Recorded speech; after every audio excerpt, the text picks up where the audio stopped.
ఈడి దాకా ఊరికి వస్తే సెక్యూరిటీ లేదు నాకు. నేను దాని గురించి చెప్తున్నా. డబ్బుల విషయం కాదు. మాకు సంబంధం రాసేయండి సార్. ఎంఆర్ గారు పోతాము. Action తీసుకుంటాగా sir.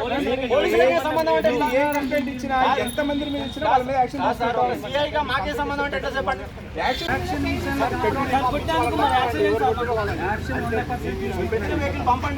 కేంద్రంలో బోయవాడలో నా ఓటు హక్కును ఉపయోగించుకొని వరంగల్ జిల్లా వరకు పోవాలన్న ఉద్దేశంతో దారిలో ఉన్నటువంటి నార్కట్పల్లి పోలీస్ స్టేషన్ని సందర్శించాను.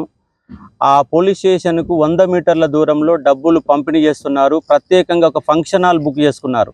డోకూరి అనే ఫంక్షన్ హాల్ బుక్ చేసుకొని అక్కడ కార్యకర్తలు మనిషికి 2000 రూపాయలు పంచుతూ ఉన్నారు. డబ్బులు పంచుతున్న సమాచారాన్ని నేను తెలుసుకొని అక్కడ పోతే మీడియా రిపోర్టర్ కూడా వచ్చారు. ఆ మీడియా రిపోర్టర్ పైన అంగిబట్టి చింపారు, నా పైన దాడి చేశారు, నా ఫోన్ మొత్తం పగలగొట్టారు, మరొక ఫోన్ కూడా లాక్కోడరు, చైర్లు లేపి కొట్టారు, పిడిగుద్దులు గుద్దారు, బ్యాక్ నుంచి కొట్టారు, తల మీద కొట్టారు.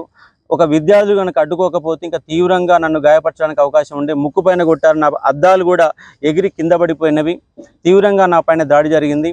ఎమ్మెల్సీ ఎన్నికల్లో కూడా డబ్బులు పంపిణీ చేసి గెలవాలనుకోవడం అనేది ఇంతకంటే దౌర్భాగ్యం ఇంకోటి ఉండదు.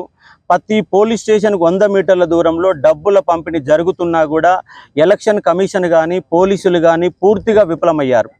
ఎన్నికలంటేనే డబ్బులమయంగా మార్చి ప్రజాస్వామ్యం కూని జరుగుతున్నా కూడా ఈ ప్రజాస్వామ్యాన్ని కాపాడే వాళ్ళు లేకుండా పోతున్నారు. ఇవాళ ఇండిపెండెంట్గా ఎంతోమంది విద్యార్థులకు నేను పాఠాలు చెప్పిన ఒక గురువుగా ఎన్నికల్లో పోటీ చేస్తే నన్ను ఒక టీచర్ అన్న అంశం కూడా చూడకుండా కాంగ్రెస్ కార్యకర్తలు విచక్షణారహితంగా దాడి చేశారు.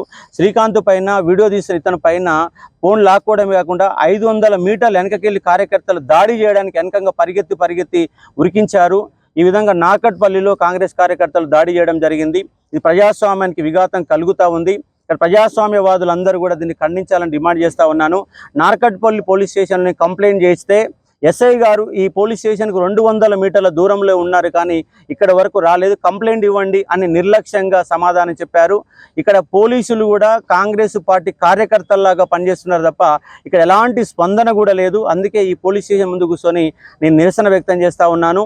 రాష్ట్ర వ్యాప్తంగా అన్ని పోలీస్ స్టేషన్ల దగ్గర ఇదే విధంగా జరుగుతూ ఉంది. కాబట్టి పోలీసులు తక్షణమే, ఎన్నికల కమిషన్ తక్షణమే చర్యలు తీసుకొని డబ్బులు పంపిణీ జరగకుండా అడ్డుకోవాలని నేను కోరుతా ఉన్నాను. అన్ని ప్రధాన పార్టీల వాళ్ళు డబ్బులు పంచుతూ ఉన్నారు.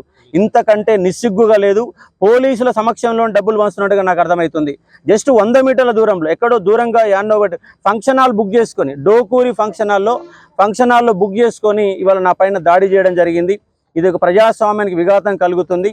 ఎమ్మటే ఎన్నికల కమిషన్ స్పందించి ఈ డబ్బుల పంపిణీని అడ్డుకోవాలని, నా పైన దాడి చేసిన వాళ్ళపైన చర్యలు తీసుకోవాలని. ఫోన్ కూడా లాక్కున్నారు. ఫోన్ చూడండి మొత్తం పగిలిపోయింది, ఫోన్ మొత్తం పగిలిపోయింది. నా కమ్యూనికేషన్ కూడా మొత్తం కట్ అయింది. అంటే ఈ విధంగా గెలవడానికి సిద్ధంగా ఉన్న అశోక్ సార్ పైన దాడి చేసి నన్ను పోలీస్ స్టేషన్లు తిరగకుండా చేశారు. ఇవాళ ఇప్పుడు నేను పోలీస్ స్టేషన్ ముందు నిరసన వ్యక్తం చేస్తున్నారు. కాబట్టి దీన్ని ఎమ్మటే ఎన్నికల కమిషన్ ఎమ్మటే స్పందించాలని నేను డిమాండ్ చేస్తా ఉన్నాను. అసలైన తొలి వెలుగు. ఫాలో వాట్సాప్ @తొలి వెలుగు official.